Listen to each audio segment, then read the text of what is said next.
Welcome to Steel Watching, a podcast for Remington Steel fans. My name is Sarah, and I have dragged Eric into this kicking and screaming. And I'm Eric, and I'm being held hostage. He's fine. You're fine. I'm not. Please, somebody send help. And this is our season 2 recap. So, yeah. Eric's here whether he likes it or not. Yes. Well, did you see did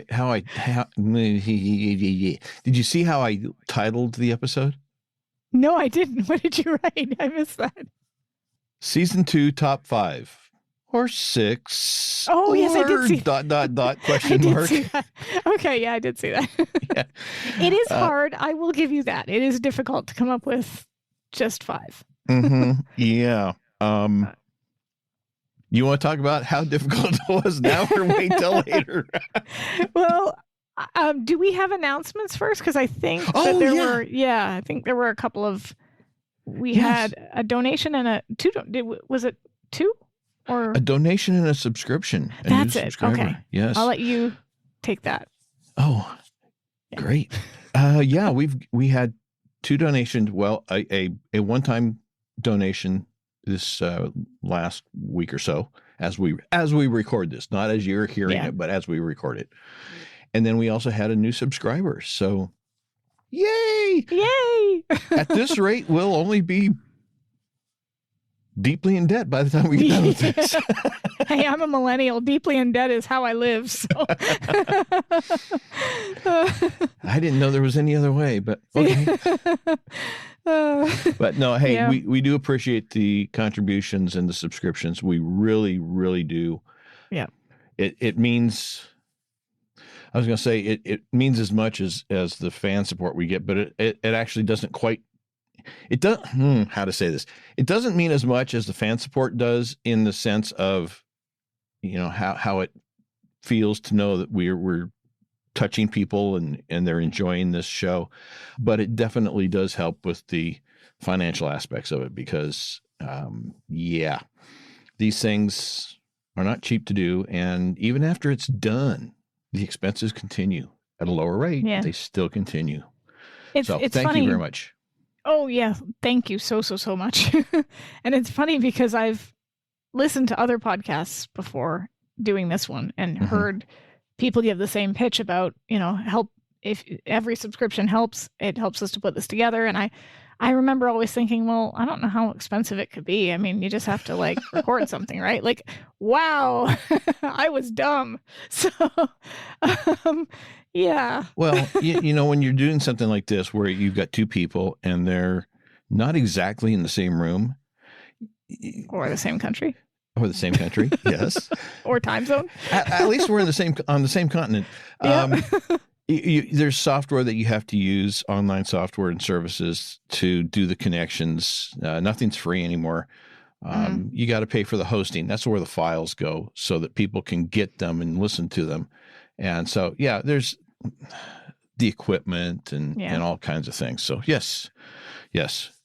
Not free. That is for sure. Yeah. And we definitely do appreciate the support in all forms. Yeah. I think what you were trying to say with your statement before was that knowing that people appreciate it enough to make a contribution is really, really, really nice. It just feels good. But also the fact that people are listening at all is also nice. So, Yeah.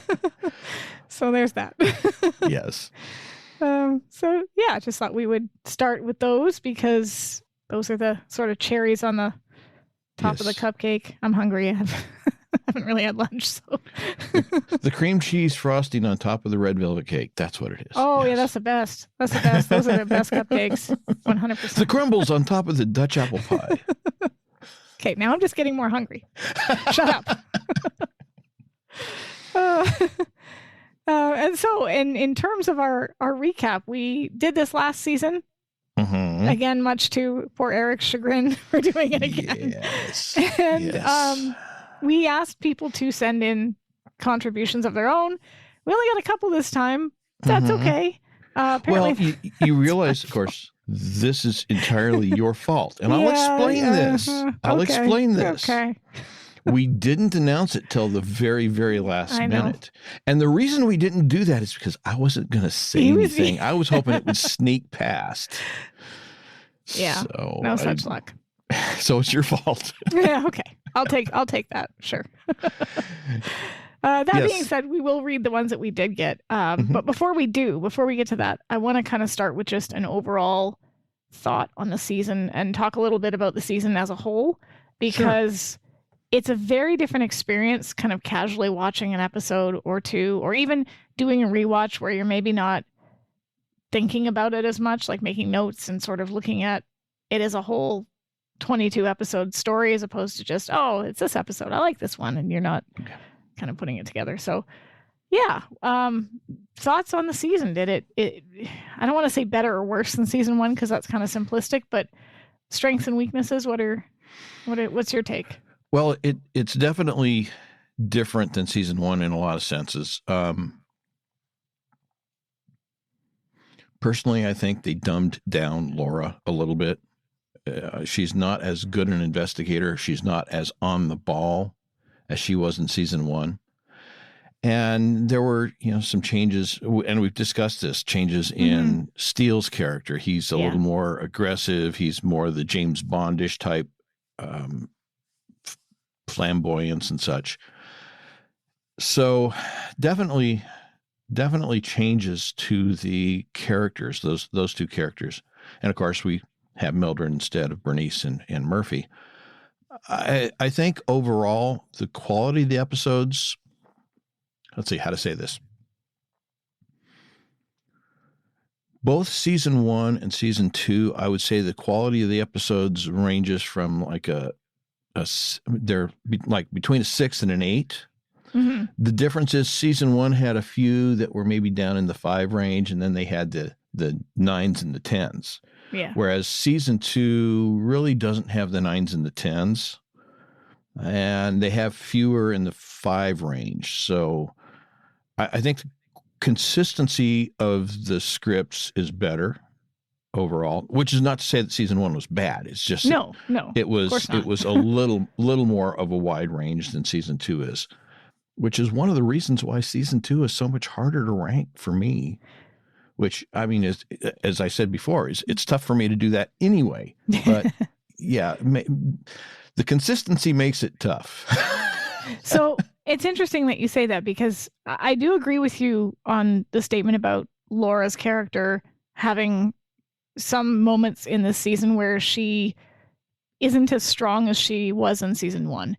And one thing that has always driven me crazy with any media, any show, is that if you have to take a character who has previously been seen to be strong and competent and capable and kind of like weaken them in order to bring another character up, then that's a problem. That's something that needs to kind of, needs to be fixed with the writing, because you should be able to bring another character up without kind of bringing another down. So I do agree with you that was something that I noticed with season 2 and hadn't noticed before, because I had read interviews where Stephanie said she had complained about it. And I always thought, well, no, she's season 2, she's the same character. And now, having gone through the whole season, I'm like, oh yeah, there are moments where she definitely should have noticed they were being followed. And of course he notices it and she doesn't. And that does sort of it's not great. But at the same time,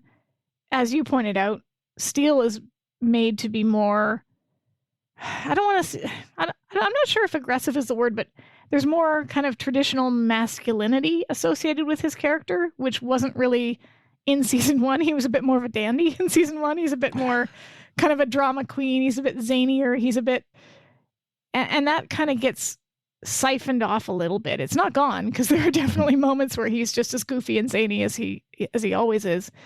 But I think that was partially necessary, because without Bernice and Murphy around, he has to step up and be an equal partner. He can't just be the foil that is driving them crazy while Laura and Murphy do the real work. He has to actually be able to do the real work. And so in order to do that, he's got to be made a little bit more competent. I don't necessarily think it means he needs to tout a gun in every episode and stick it down his pants. But like, that's what I'm talking about, is that, in season 1, there were a couple of times that he got, more physical with somebody over something. But in season 2, it was, instead of going from 5 to 6 to 7 to 8 on the aggression scale, it was 5 straight to 8. And there wasn't,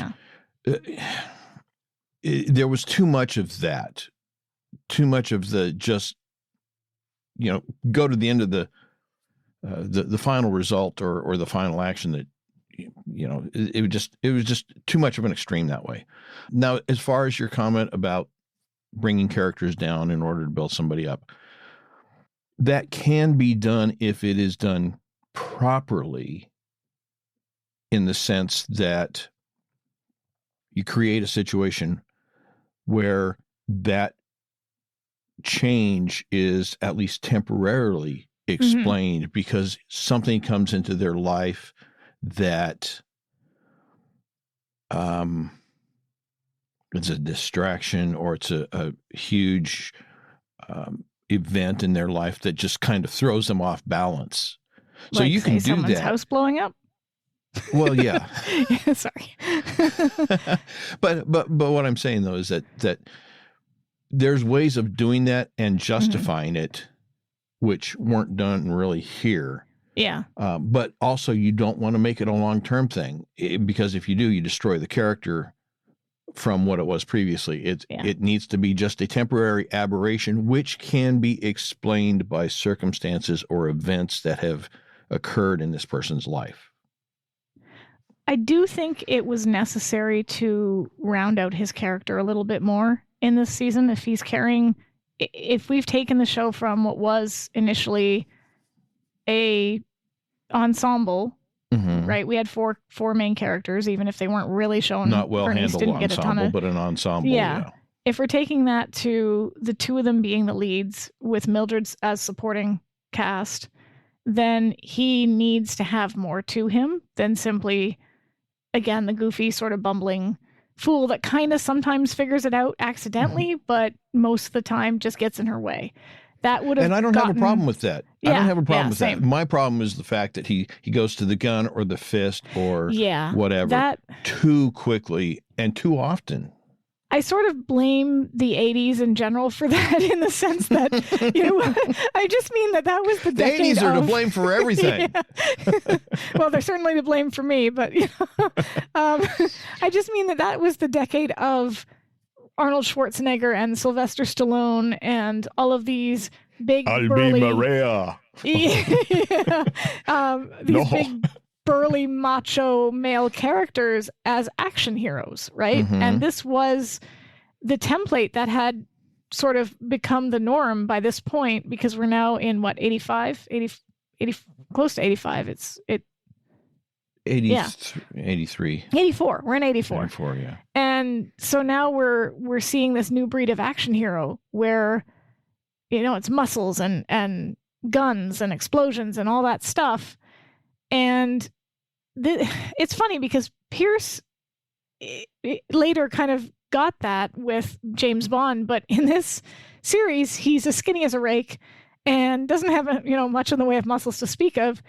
And so I guess they sort of use a gun as visual shorthand for giving him more of that macho or machismo or whatever you want to call it. I don't like it either, especially since the first season they made such a point of not wanting to use the guns, of having it be the blood is not real on Remington Steele, and wanting to figure out things with their intelligence and their wits and whatnot. If this had always been part of the show, if they hadn't sort of started with, well, we don't know where the bullets are half the time and the guns, we can never find it, then it probably wouldn't have been such a stark change.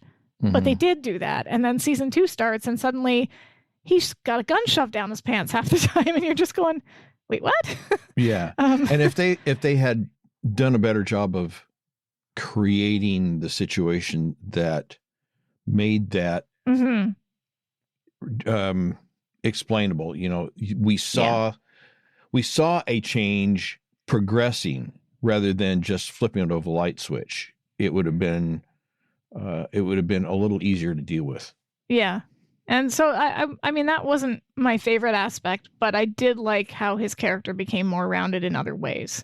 Yeah. How he became more competent, how he became more self-assured, and more sort of sure of himself as this person that he's been playing, basically. There are a number of times throughout the season where he basically credits Laura for giving him this identity, but also kind of acknowledges that he likes this identity, and he doesn't say, I'm going to stay with you forever, but he does make it clear he's sticking around, that he doesn't want to take off or go anywhere. So I think that they progressed that nicely. And I think that with regards to like the consistency of the season, I actually think that season 1 for me had a few more ups and downs in terms of the quality. I don't think it was bad. If season 1 was bad, there wouldn't be a season 2. So obviously season 1 was good. With season 2 though, I feel like with the odd episode that just didn't work for me, most of the time I enjoyed myself. And there were a couple of real gems here. It was harder for me to rank them. I will say that. Because the consistency was so much more consistent. Is that repetitively redundant? But yeah, I definitely think that they figured out what they wanted from the characters. And this is true of any show where you have season 1, you've got your growing pains. You've got your actors trying to figure out who they are. You've got your writers trying to figure out who they are. You kind of take some risks. You take some chances. You figure out what works, what doesn't work. And then you settle into something that you go, oh, okay, this is where we are now. Yeah. And it works for the most part. I think they did a really good job of it. So it's definitely a good, solid season. I don't think there's any huge stinkers in it as far as the episodes go. But the biggest change, obviously, is Mildred. Yeah. Yeah. And she's just wonderful. She is. I still miss Murphy and Bernice. Yeah. I really wish that they could have done a better job with them, but at the same time, it's hard to argue with Mildred. It really is. It really is. And the fact that this... Can I have both? Yeah, right. Well, and I think the most frustrating thing about Murphy and Bernice is the wasted potential, because James Reed is a phenomenal actor, and so is Janet DeMay, and both of them had moments where they were really good, and you just saw, oh, this could have been really good if they had known what to do with them. Right. And they didn't, unfortunately, keep them around. And I get it. If I were James Reed, I probably wouldn't have wanted to stick around either, given that I wasn't being given much to do. But to hire somebody who is an older woman, and we've talked about this before, who is not, I mean, they originally envisioned this hot woman in her 30s, I think it was, that would potentially be a foil for Laura. And I'm so glad they didn't go that route, because that is so old and it's so tired. And it was old and tired even then. Like, we don't. But they brought it back in season 5. I was going to say, take note, season 5. You do not need a love triangle to make things interesting. So, but bringing in Mildred just upends the dynamic, because she doesn't know. And now we've got this situation where Laura's on her own. She doesn't have Murphy. She doesn't have Bernice. She's trying to wrangle him. And Mildred can't be of any use because she's too busy worshiping the ground he walks on. And it's hilarious. Like, it's just so well done. And she just nails it. Every time she's got a line, she just nails it. Yeah, the comedy. And sometimes that can be something that blows up in your face, right? If you've got too many really good comedic actors in one, whether it's a movie or show or whatever, they can all sometimes be mugging for the camera, and it can sometimes be a little too much. And we've seen this with some movies that cast like Saturday Night Live alums, where they're Mhm. all very funny people, but you put them all in one cast and suddenly It's a mess. it's too much. It's just, yeah. But with this, they all have a different brand of comedy. Well, and the thing is, I've never been a big fan of the over the top comedy, the Mel Brooks, the I there's love a Mel joke Brooks. coming, there's a joke coming, there's a joke coming, there's a Yeah. joke coming. By the time you get to the joke, it's like, okay, or it's juvenile, like Saturday Night Live, I like Saturday Night Live. which kind of, given what I just said, it kind of contradicts what I said to say that I'm also a fan of Jerry Lewis. But anyway, the thing about Pierce, Stephanie, and Doris Roberts is they're funny without being. They're funny without trying to be funny. They don't do the Mel Brooks. There's a joke coming. There's a joke coming. Yeah, I'm going to slap you in the face with it. It's a joke. It's very subtle in a lot of times. It's low key. It's flat. It's almost, in some cases, it's almost the Jack Benny style delivery, where it's just a very, very flat statement.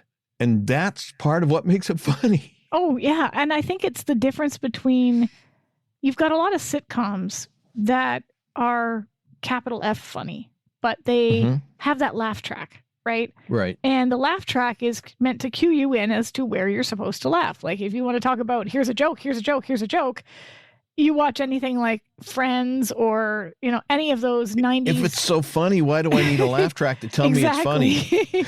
Right? So that cueing in of laughter is your sort of your hallmark of your sitcom. And if you watch it without the laugh track, a lot of the time some of those jokes don't work or they fall flat because the funniness sort of depends on the reaction afterwards when you get the laugh and they sort of look at the camera and there's a moment, there's a pause, there's a beat. With something like this, where it's a 45-minute drama, mystery, whatever, romantic comedy, there's no laugh track. So that comedy has to carry itself. Right. And it has to be honest. And I think that's what you meant by, like, it's not them delivering quippy one-liners for the sake of it. But it's also very physical. And you get that so much with Pierce, who is so physical and so funny with his physical comedy. He can pull a face that, and just with one expression can have you in stitches, right? And it's perfect. It's kind of like what Jim Carrey does in a way, only Jim Carrey is more exaggerated and crazier and more rubber-faced and whatnot. But it very much harkens back to the screwball comedies of the 1920s, where it's pratfalls and it's silliness, but it's controlled silliness. Yes.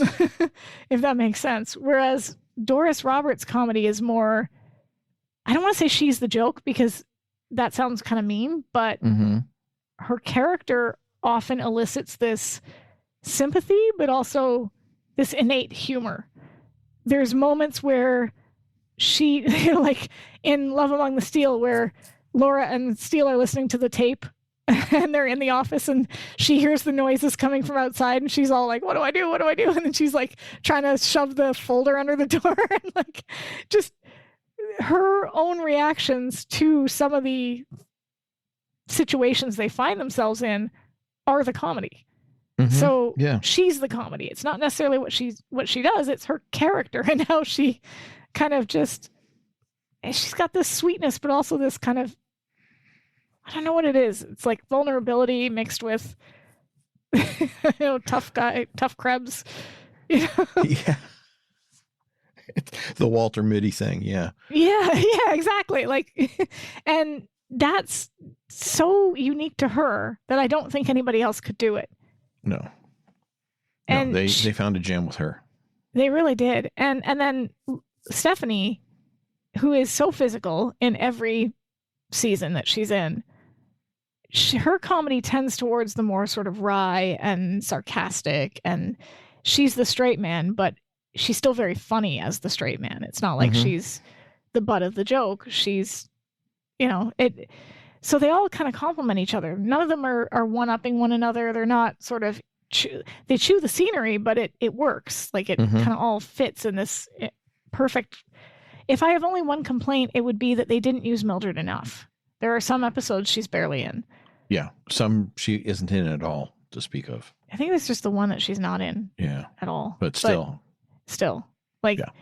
If you've got a chance to use Mildred, you use Mildred because she's gonna be funny. But there are a couple of episodes that are very Mildred centric too in this episode or in this season, and they're great. Like they're some of the best episodes of the season. So I think their reticence on hiring her, that's one of those.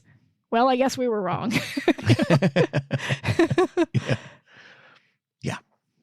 Any other thoughts on the season overall? No. Yeah, I mean, like I said, I think it improves on season 1 in some ways, and in other ways, some of the character development suffers. But I think by the end of season 2, they kind of course correct a little bit, at least.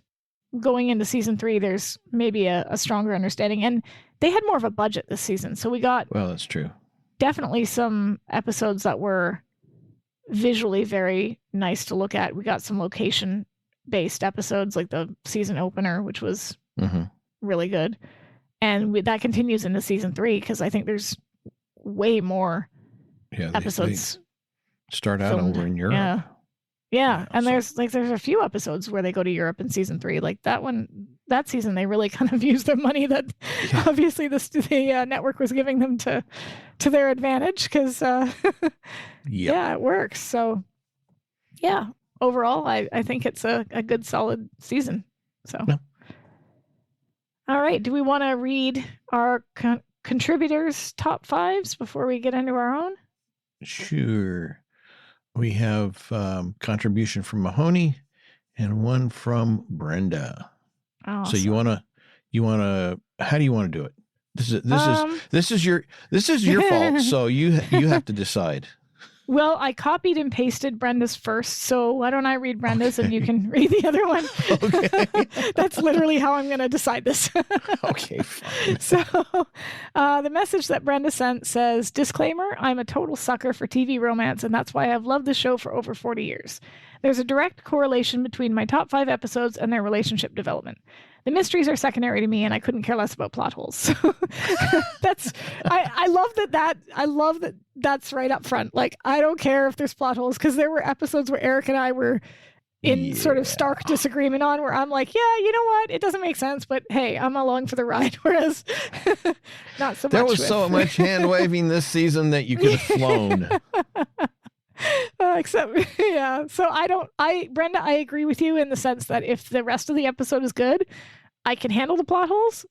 For me, if the rest of it is not good, then it starts to bug me. But I'm a hypocrite that way. So yeah. So Brenda's number 5 is Steel Framed. Sorry, Eric. She said, unlike Eric, I love the supervillain aspect of this one. I'm totally willing to accept a few plot holes for the greater good. The paradigm shift they experience, realizing that Descoin, I almost said Descoin again. Don't pronounce it like it's a French name. Okay. Descoin is after her Remington Steele is great. The whole episode feels like putting together a jigsaw puzzle, and I love jigsaw puzzles. The relationship development is great too. We see for the first time that she trusts him not to lie to her, even when all the evidence tells her otherwise. Note, the actor that plays Descoin, Guy Boyd, was also in Hearts of Steel as Simpson, the client that drinks the poison wine and dies in Mark Hall's office. I think someone else mentioned that too. And I'm going to have to go back and watch that episode, because I honestly I checked the credits on IMDb, and it does give that. Yeah, I believe it. It's just, I guess I just didn't notice it because. And he is, but he's totally different. Yeah. I mean, he's, as the Descoin, he's this manipulative, very intense, I'm going to get you kind of guy. And in Hearts of Steel, he's this, hey, Steel, I got divorced. Let's drink this here wine as a celebration. I mean, he's totally different. Totally different. It's a good accent. I will say that, and I can't believe I'm just realizing this now. Wow. that this should have clued in along before, but like so many of these episodes are homages to classic Hollywood films or classic Hollywood characters. And I cannot believe that it took me this long to realize that Descoing is basically Moriarty to Steele's Sherlock Holmes.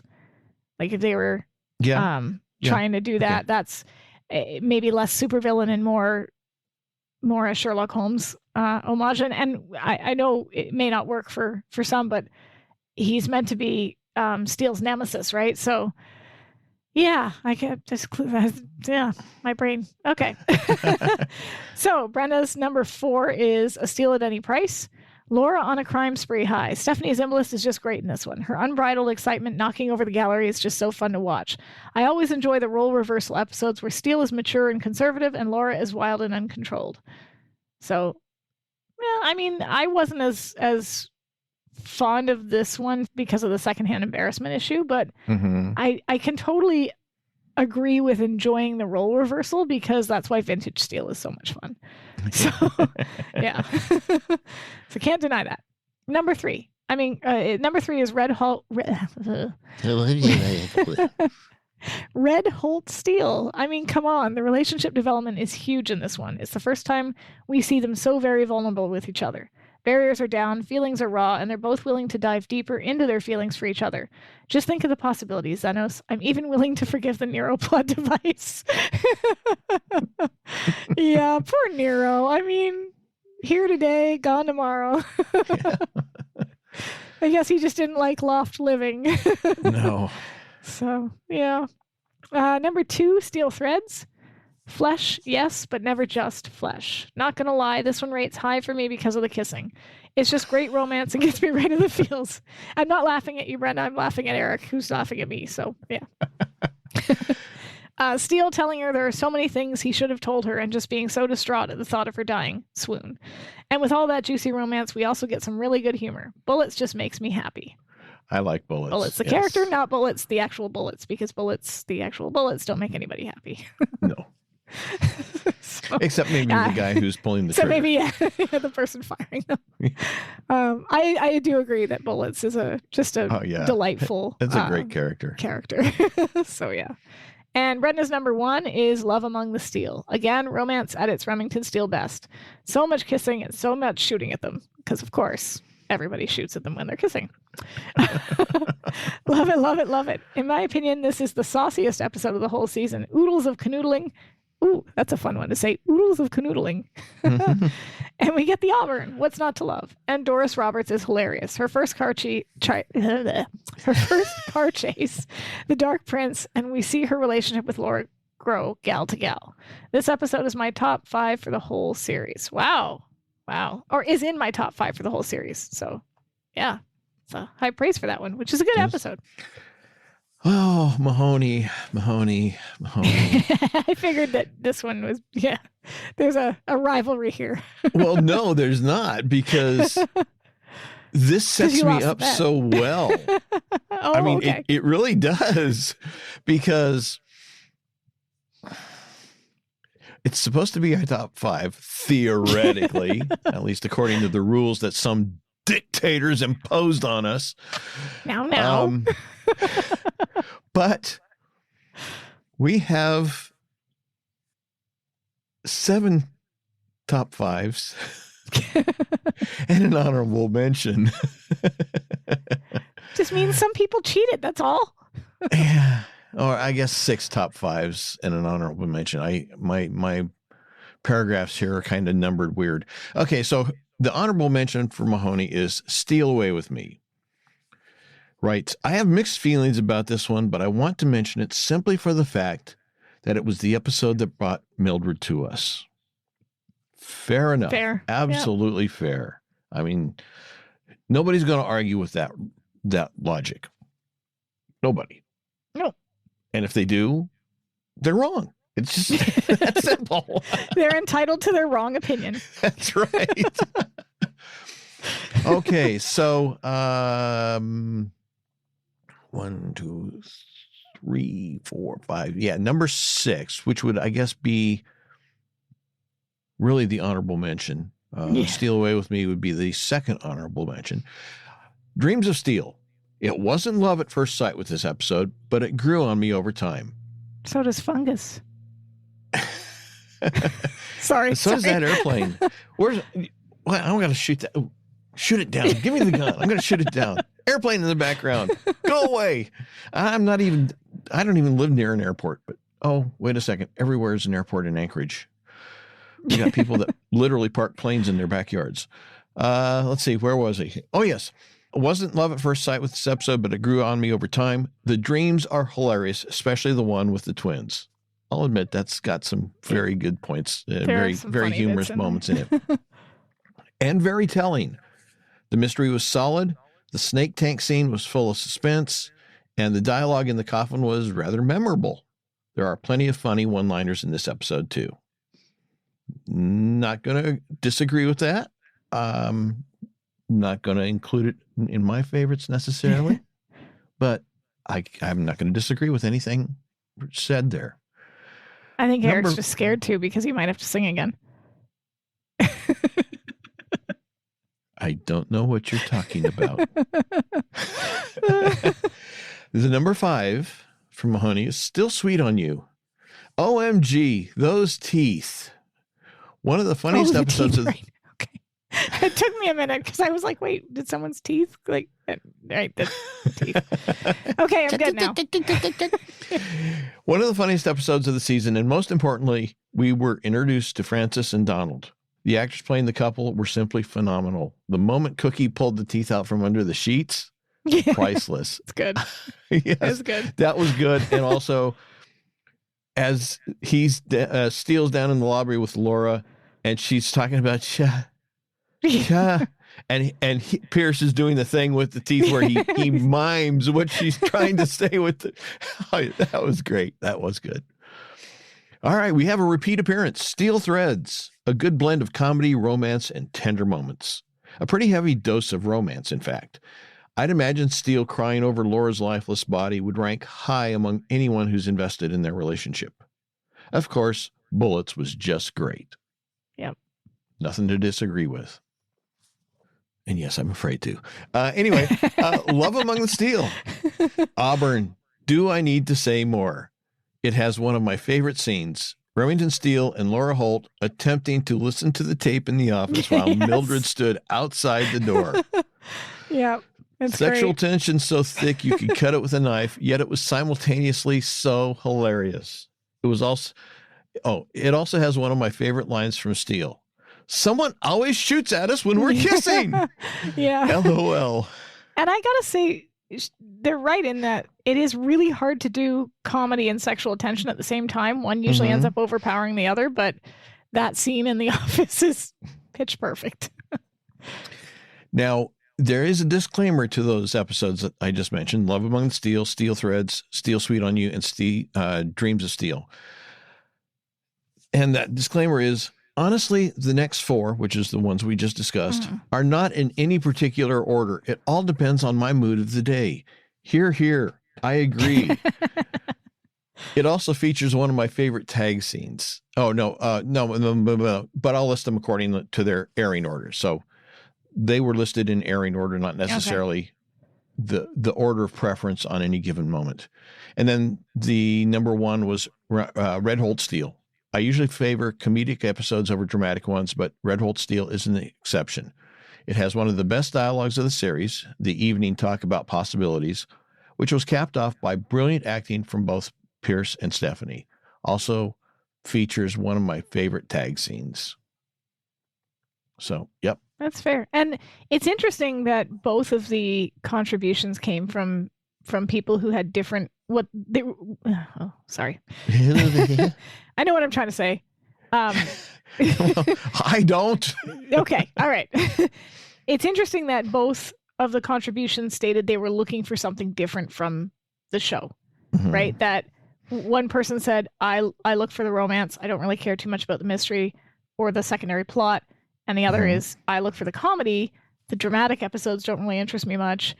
And so therefore, and I mean, I think this is where, and thankfully our fandom seems to have avoided this trap, but I think a lot of fandoms fall into this trap of like, I'm looking for something from this show that is giving, and the show is giving it to me, but somebody else is looking for something different, and therefore that person's wrong and I'm right. And you get into all of these fandom wars with certain shows and then things like that, where really it's whatever you're getting out of it. If it's given it to you, then by all means, right? You have at it, because there were a couple episodes on that list that I certainly didn't make my list, and for my money, I don't really care for Dreams of Steel, as we discussed in the episode when we recorded it, but I can see how other people who, especially if they lean more towards the comedy side of things, would enjoy that episode, because there's a lot of really sort of zany comedic moments in that episode, and it would really work. Same with Steel Sweet on You, which also the chocolate thing didn't work for me. But I gotta say, one of my favorite moments of this entire season is Francis bursting into that hotel room and telling people to go home, walk the dogs, and pray for forgiveness like that. Well, see, and that's one of the things that makes doing a top 5, top 10, whatever, tough for me, because of very things like that. You can look at an episode and say, well, overall, I wouldn't rate it as a favorite because I don't like the plot. I don't, there's something about the characterizations. I don't like this, that, or the other thing. But, it's got that great line. It's a fantastic line. How can I leave that out? Yeah, that's true. Well, but I think that's what makes this show so good, because even the episodes where I don't really care much for the overall story, there's going to be moments where I'm just like, yeah, okay, I'm not going to skip it, because even season 5 is going to have those moments in it where you're just like, you know what? No, this is entertaining and I'm going to watch it. So everybody's personal top 5 is more just what they're getting out of it, which is always interesting to me, because it just means that we're all getting something different from it, and that's awesome. Yeah.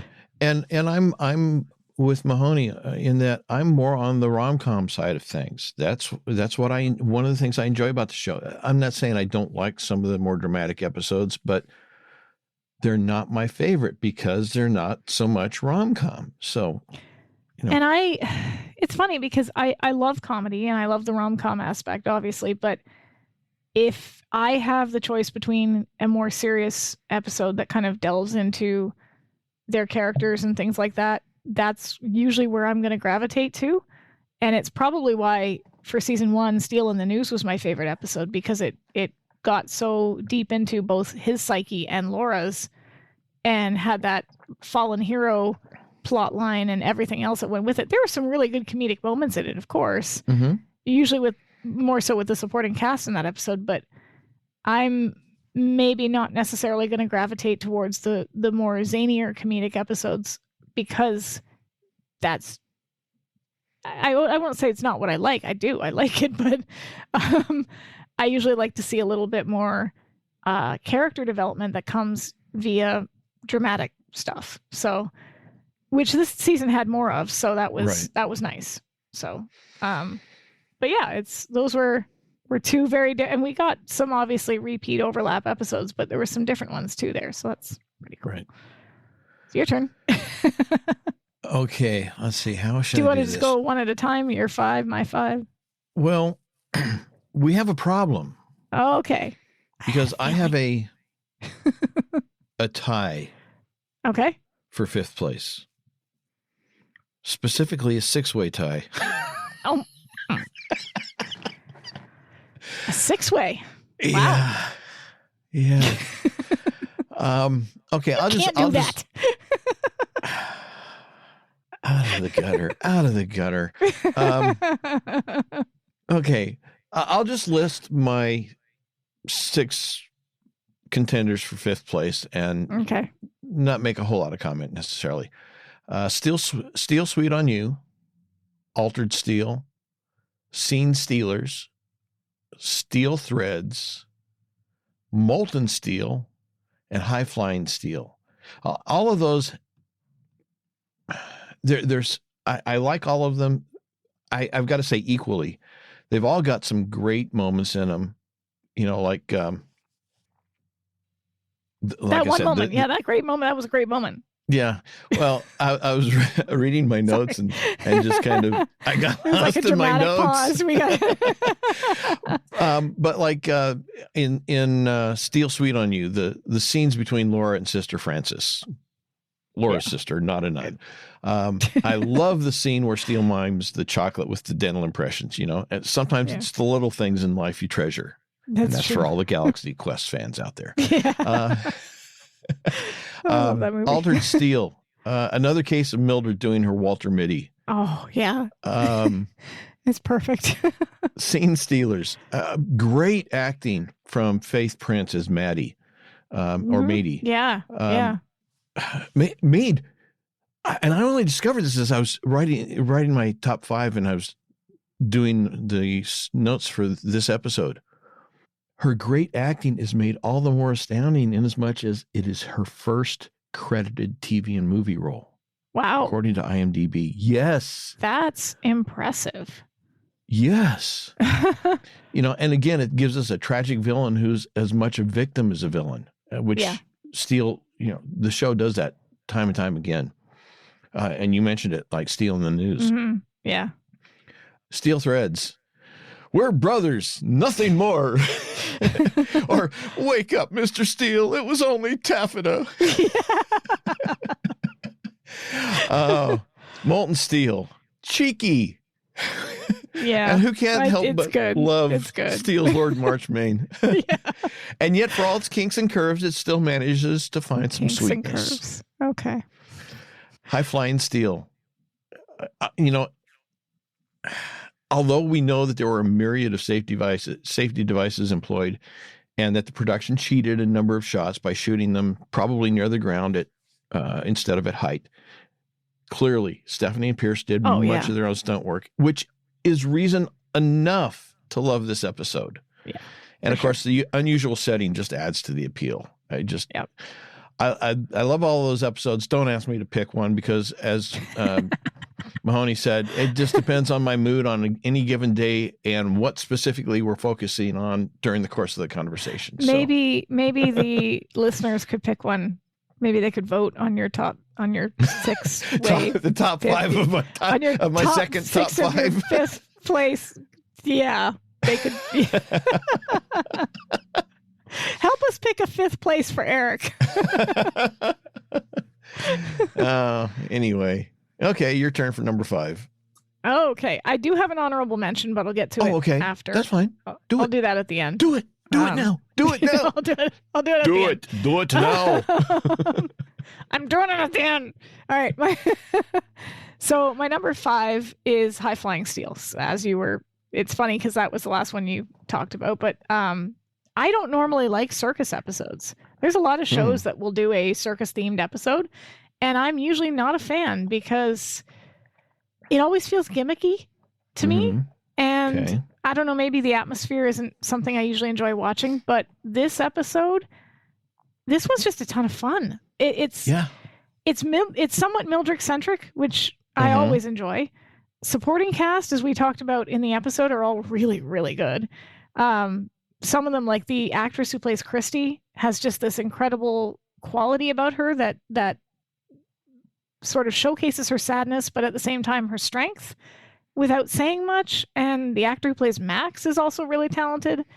And each of the ensemble gets their backstory baked into the plot in a way that kind of not only makes sense, but really fleshes their characters out, which is really hard to do when you've got 45 minutes and several backing characters and a plot and everything else. Like it gives them depth. And Laura wanting to perform in the circus is a nice touch. The fact that Brosnan was able to show off his ability to breathe fire. The montages are adorable. I love me a good montage. Relationship elements are lighthearted. They're sweet. We acknowledge there were some issues with the plot, but other than that, it's a really good 45 minutes. There's not really much to dislike with this one. It's just solid entertainment. So yeah. And I, getting back to Stephanie and Pierce doing their stunts,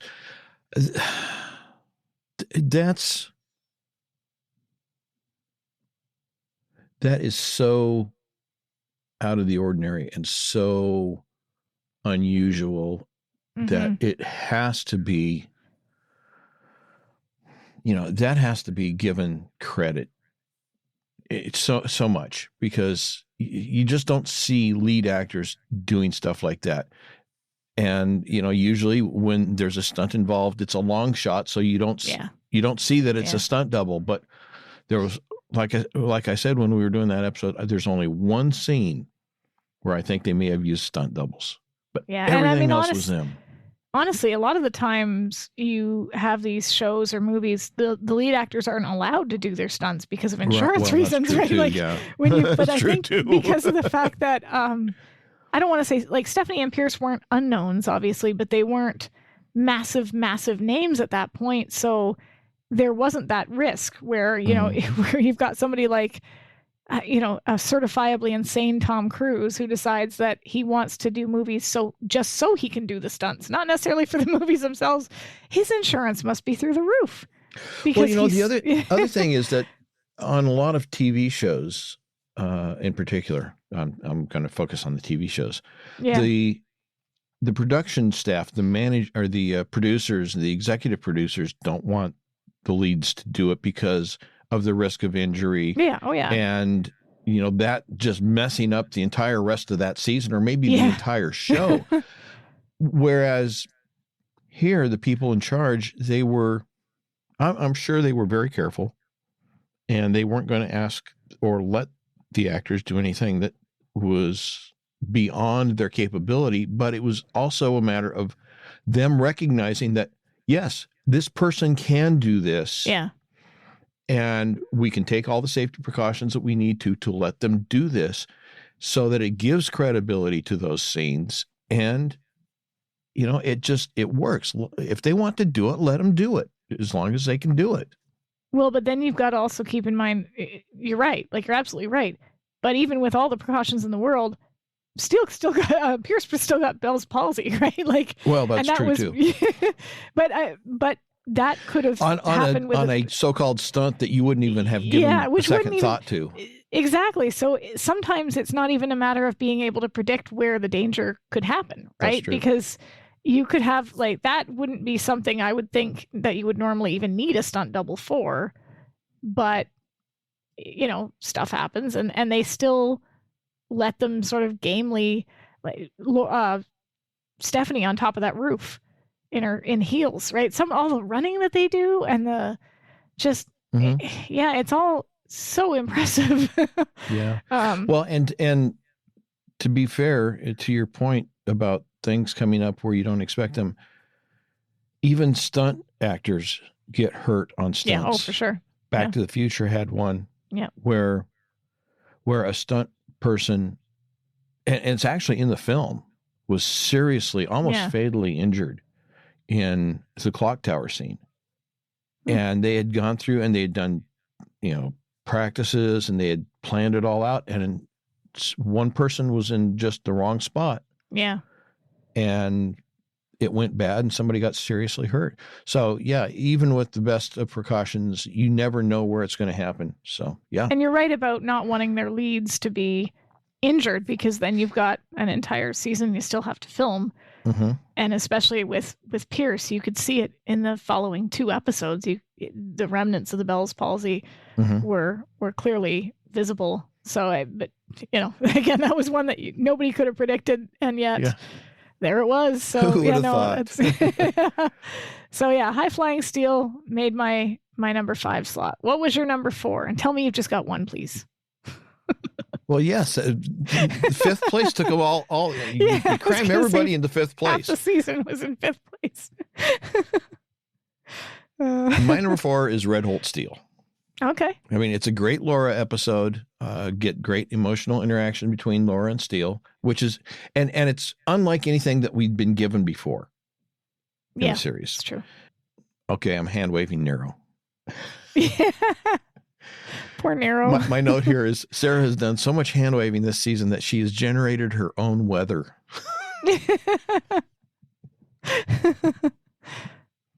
Okay, that's me. That's me. I will save my comments for Red Holt for where it appears on my list, because it's not in my number 4 slot, but I have thoughts. Not a problem. So number 4 is Steal Away With Me. I wasn't sure I wanted to. I had trouble coming up with my list too. But at the end of the day, I settled on this because that'll teach you. The season opener is a good, solid episode. And I'm including both parts here because it was sort of aired as one large episode and then broken down. It's got a good mystery. By filming on location, the show has this sort of fresher feeling. Mhm. It's clear there's money in the budget and that without Bernice and Murphy, Steele's role is going to be more fleshed out. I'm not keen on the way they handled the two characters leaving, as I said when we discussed it, but the Mexico plot and the issues with the IRS are done really well. And Mildred, the introduction to Mildred is what helps this episode to work so well. Yeah. Doris Roberts is just a breath of fresh air. It's obvious that there is no problem with showcasing her comedic talents. Laura and Steele have some really good conversations about the state of things between them. Laura brings up some really valid fears, I think, that kind of permeate the rest of the season about the places that they can't go because of the other Captain Rioses that might be looking for them. Mhm. It forces the two of them to look at their strengths and see who they are as a team without Bernice and Murphy around. The locations are gorgeous. The scenery is beautiful. The James Bond soundtrack is good. I'm still not sure how they didn't get sued for that, but okay. I'm not, obviously, as we know, I'm not keen on the fact that he punches Mildred. And there's some hiccups with the overall plot, but other than that, I'm going with that Yeah. season opener. Yeah, it's a good episode. I just couldn't bring myself to include it. That's fair. There are too many. And I don't mean that as a negative against the episode. It's just that there were other episodes that I just like better. Yeah. And sometimes that's all it comes down to is like, well, yeah, it was a good episode, but I like this one better. So it's going on my list. All right. What's number 3 for you? No, you did your number 4. That's right. Yeah, that was my number 4. That was your number 4. Hounded Steel. Okay. I mean, that's a great episode.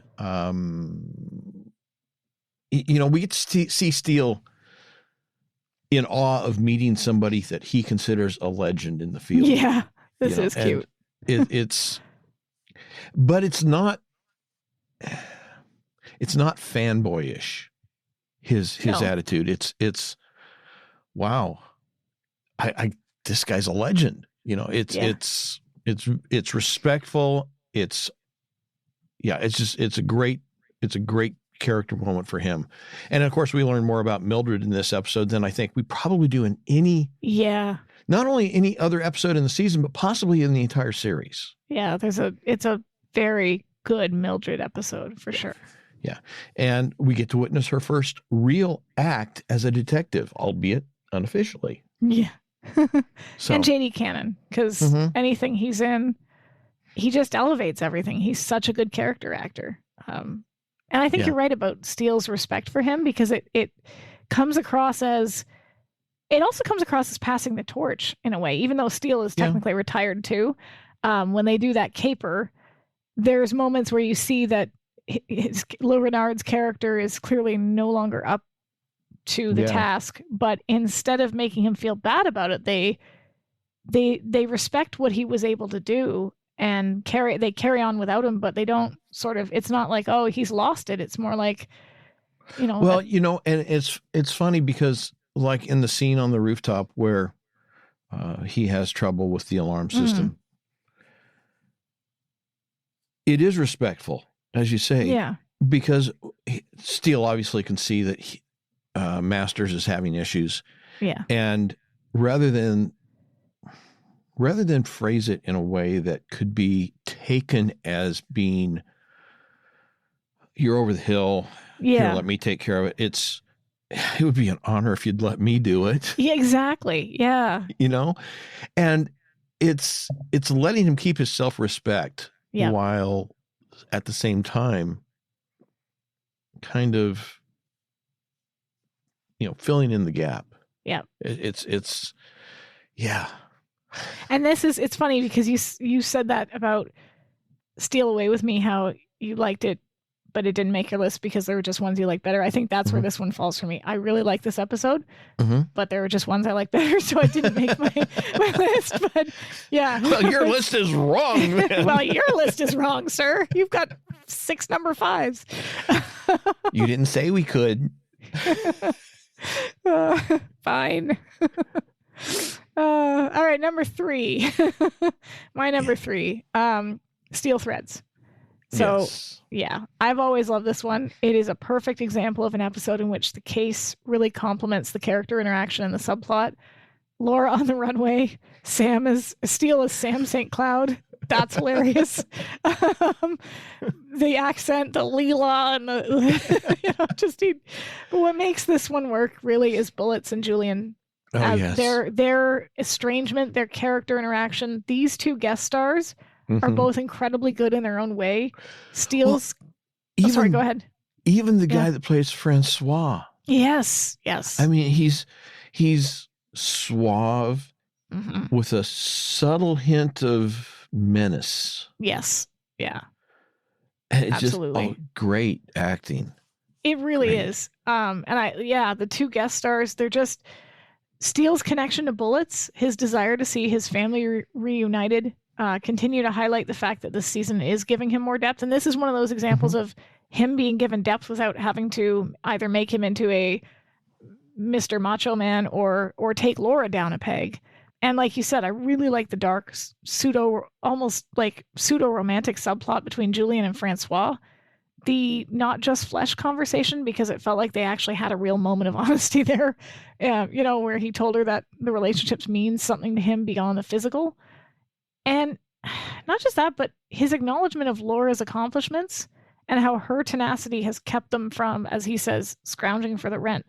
It's kind of groundbreaking in its own way, because it often shows like this would have storylines where the male character would be insecure about his female partner's accomplishments, but this is the opposite. I mean, he does have some insecurities, but they mostly come from his own fears that he's not considered an equal, and in some cases those fears are founded, but there's no doubt in his mind that she is good at what she does, and he respects her for it. So Brosnan has some first-rate acting here when Laura is shot, use of the word babe aside, and the comedy that comes after is perfect. Is like, Laura, you're nothing matters except that you're fine and well, and why are you fine and well? Like that's good. So you know what? I just noticed something. I screwed up. Oh no, what'd you screw up? Well, I use my word processor to write out my notes. Yeah. And I use the numbering thing. And I'd forgotten. I didn't notice, and I'd forgotten because I was going from the bottom up, because I did mine top down, and so I was off by a number. Oh. Hounded Steel was actually my number 2. Oh, okay.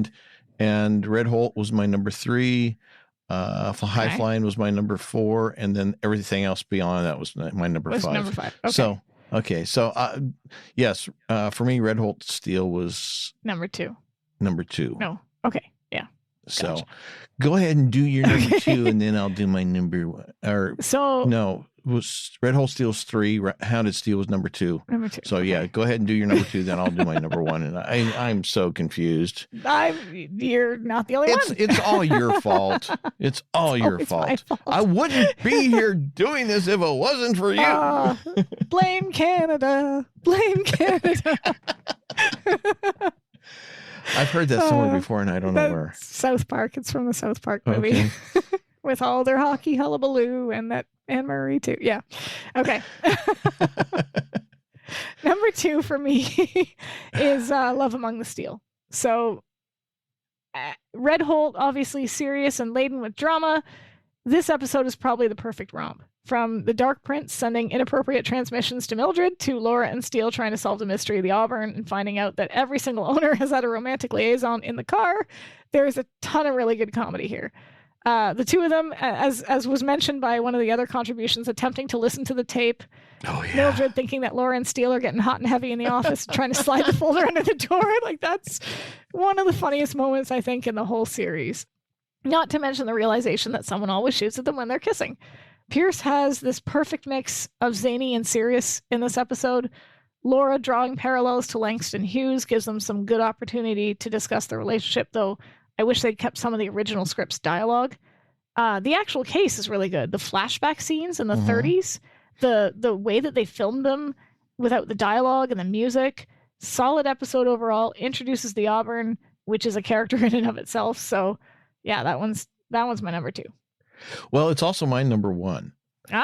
So everything you said, although I do, now that we're thinking about it, now that we're talking about it, now that I'm thinking about it, it's funny that when they're in the office listening to the tape, yeah, and Mildred's outside the door thinking they're getting hot and heavy, she doesn't even question it. No, she's totally like, yeah. I mean, I think if they had an HR department, that would be some sort of violation. But like, yeah. But she doesn't question it. She's not even really shocked at it. No, she's just like, more embarrassed about. Well, this is awkward. Yeah. But yeah, I mean, it's a solid script and a story, and one of the things I really liked about it was the way, as you kind of alluded to, they weave the multiple stories of the various owners into the car into a cohesive plot. I mean, that could have been such a mess. Yeah, for sure. But it's so well done. And I mean, you see the whole history of the car laid out in these little bits and pieces. And it's just, the opening where there's no dialogue. We talked about that as we were doing that episode. Yeah. I mean, it's a great episode. And I like that this one also had one of those villains that is also, well, actually two villains, because you had the one guy that tried to shoot them because he, but then the actual 3 actually. If we talk about the guy Langston. Yeah. Back in the beginning, who stole the jewels in the first place. Yeah. But you've got this elderly couple, and the elderly man is the villain. Kind of. Who is it's quite sweet the way they handled it at the end. How he was doing what he was doing out of love and out of fear that he wasn't providing enough for the woman that he loved, and how she was the one to say to him, like, I didn't want the necklace then, I don't want it now, I just want to sit and have tea and be in our comfy little apartment. And just that whole ending is just really sweet, because we don't often get endings like that. So it's a really well done episode. So I can see why it would be in the top 5 somewhere for people. My number 1, I'm assuming that you've guessed, is Red Holt still, because it's not in any of the other spots. So, but to me, this is an almost perfect episode of the show. It helps to set the tone for the new season, showcases the dramatic capabilities of Stephanie and Pierce. It's also the episode that somewhat deals with the loss of Murphy and Bernice via the loss of Laura's home, because the first episode introduced Mildred, but the almost half-hearted dismissal of Bernice and Murphy kind of left a sour taste in my mouth. And so this episode kind of addresses it by stripping away all that's left of season 1, Laura's home. And she's now forced to live in this entirely new world, one where the secretary isn't in on the secret and therefore has become an obstacle, one where she has no choice but to put at least some trust in Steele as her partner rather than just a figurehead, and the one she has to show some emotional vulnerability because she's lost her home. And she has to acknowledge that trusting people is always going to be shaky ground, but that sometimes you don't have any other choice. So this one elevates their relationship from one of sort of cautious flirting and dancing around emotions to something real and solid, even if they don't know yet. And he isn't sure how to help her or support her through this loss, but that uncertainty actually works in his favor, as he does the only thing he can do when she has, her world ripped out from under her. He gives her a piece of his past in the hope that it will help her cope with what she's lost. We've got... Sorry, go ahead. No, I was going to say, and I love the fact that they got her out of her house. No disrespect, Stephanie. I'm sure you had a lovely house in the real world, but it's not Laura. Yeah, it wasn't Laura. The loft is more Laura. And the loft is so Laura. I like that openness of that loft. Yeah, so, I really do too. It just offers so many possibilities. But I also, that ending. Oh, man, that ending. He's just out there on the street in the dark. It's gorgeous. Listening to her play. I mean, it's very film noir. Yeah. And it's just a great ending. Yeah. Yeah. And speaking of the music, like the score music in this episode is really good. the actress who plays RJ Stonewall, I love her. I love her character. The story is good. The bad guys are appropriately frightening, even if we don't know much about them. There's no silly Grey Kirk, we get things done slogans.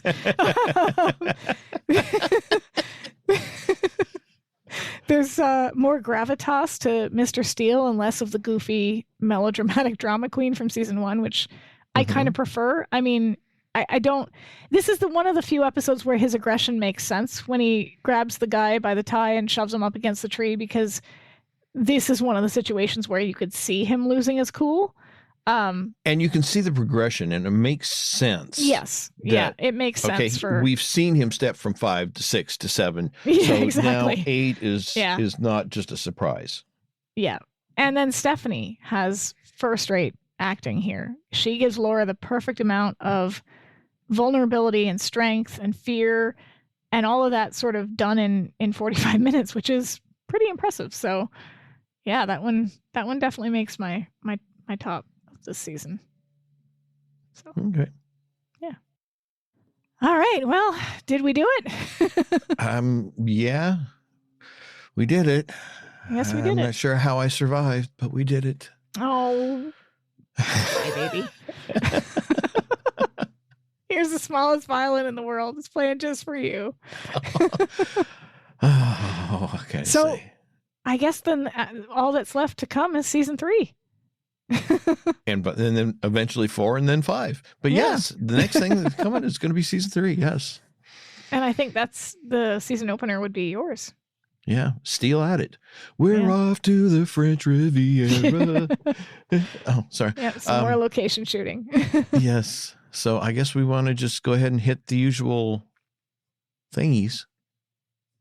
What am I hitting? Like the website. Oh, yeah, the website, steelewatching.com. Check us out where you'll find Amazon. Well, actually, no Amazon links today because we're not talking about any movies, but merch, show notes, ways to support us, opportunities to subscribe, all that kind of fun stuff, as well as links to our official Steel Watching Facebook page, our Twitter, our Instagram pages, and of course the link to the Steel Watchers fan group on Facebook. I guess that's why they call it the Facebook Steel Watchers fan. Anyway, that's probably why they called it that. Yeah. So yes, that's the place where we get together and hang out and swap stories and pictures and other stuff. Yeah, Eric loses bets. It's the place where we do things. Yeah. It's the Facebook group that gets stuff done. That's right. No movie, obviously, so no Amazon links, but I'm just going to throw out a gratuitous reference to Judith Moose's book. We always reference her book, and that's where I got some of this information on my notes. And yeah, it's always a good book. And I don't know if I find somebody that's got a copy of it on sale at Amazon for less than $100, maybe I'll just put that in the links. I don't know. Be cool if we got our hands on a copy and did some sort of like raffle or something. Oh, I've got to say, I know that that Judith did a very limited hardback edition. How to say it? A very limited edition run of the book in hardback, and I just have to say, to anybody that has Steel Loved After All These Years in a hardback, please remember me in your will. Wait a minute, I've got one. In hardback? Yeah. Or not. Well, I have a copy, a physical copy, not a hardback copy. Oh, no, I understood she did a hardback copy. Which, oh no, I don't have that one. No. Yeah, I've remember got me in your will too. Yeah. So anyway, yeah, next episode, Steel at it. All right. French Riviera. Fun. Really bad lip syncing in a choir. Oh, I hate that. We'll get into it next time. Yeah. All right. Bye-bye. Bye-bye, everybody. Hey, everybody. Eric and Sarah here. Just a quick announcement to let you know that, yes, we do appreciate everyone who listens, participates, and supports the podcast in whatever way you do. But we wanted to give an extra thank you to those who are so graciously giving to be monthly financial supporters. we are making live streams of our recording sessions available to anyone who is a monthly financial supporter. So not only can you watch us live as we record our podcast episodes, you will be getting access to the raw, behind-the-scenes, unedited version of episodes before they get officially released. And Sarah, does that include our mistakes and screw-ups and our humiliating? Oh, yeah. Yes, Every it does. single one of them. Every single one of them, yes. So again, this is just an extra thank you to those who are going above and beyond. But whether you choose to become a monthly financial supporter or not, we still love you. We want to say we thank you for your support, your encouragement, and your feedback. If you want to become a monthly financial supporter, please visit our website at www.steelwatching.com to sign up.